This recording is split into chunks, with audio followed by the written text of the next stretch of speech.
Mr. Speaker, can I associate myself with the comments the Prime Minister made about the Duchess of Kent? She lived an exemplary life of public service and she will be very much missed.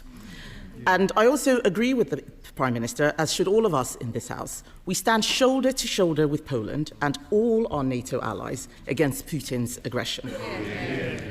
A NATO country has just had to defend itself against Russian drones. Now, more than ever, we need our ambassador to Washington fully focused on this issue and liaising closely with America. Does the Prime Minister have full confidence in Peter Mandelson? Mr. Speaker, let me start by saying the victims of Epstein are the forefront of our minds. He was a despicable criminal who committed the most heinous crimes and destroyed the lives of so many women and girls. The ambassador has repeatedly expressed his deep regret for his association with him. He's right to do so. I have confidence in him, and he's playing an important role in the UK-US relationship. Kemi Badenoch. This is interesting, Mr. Speaker. He says the ambassador has expressed full regret, but the victims of the paedophile Jeffrey Epstein have called for Lord Mandelson to be sacked. And just so the House is aware, in 2019, Jeffrey Epstein was convicted of child prostitution and sex trafficking that took place between 2002 and 2005. That is the precise period which Lord Mandelson called Jeffrey Epstein his best pal. Absolutely. Was the Prime Minister aware of this intimate relationship when he appointed Lord Mandelson to be our ambassador in Washington? Mr. Speaker, as she and the House would expect, full due process was followed during this appointment, as it is with all ambassadors. The ambassador has repeatedly expressed his deep regret. He is right to do so. He's now playing an important part in the US-UK relationship. Kemi Badenoch.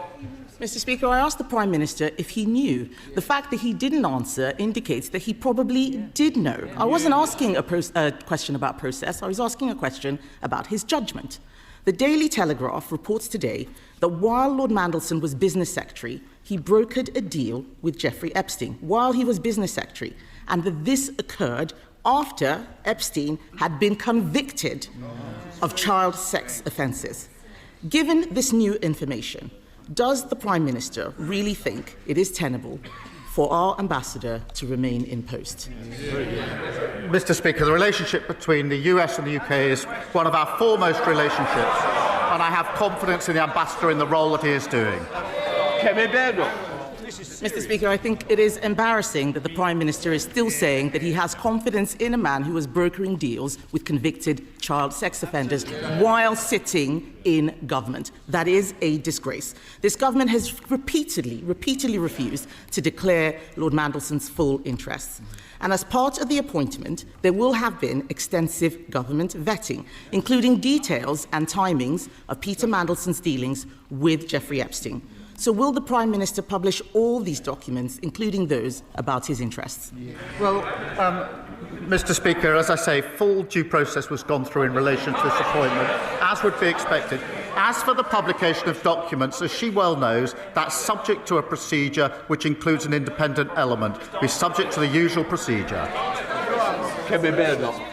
The Prime Minister cannot answer any questions. That is not the behaviour of someone who has full confidence. The ambassador should be in the White House talking about how we respond to an incursion into NATO airspace. Instead, he is giving interviews about himself to The Sun. This is a man who already had to be removed from cabinet twice, and now we learned that he was brokering billion-pound deals with Jeffrey Epstein while Business Secretary. I didn't get a proper answer. He's talking about process. This is not about process. This is about judgment. Just last week, I told him that he should sack his Deputy Prime Minister. They all cheered and congratulated themselves. She was gone 2 days later. His face too is broken and he's got a totally new front bench. So I will ask him again, will he make sure that these documents are published, and will he actually instruct Peter Mandelson to publish all his correspondence with Jeffrey Epstein?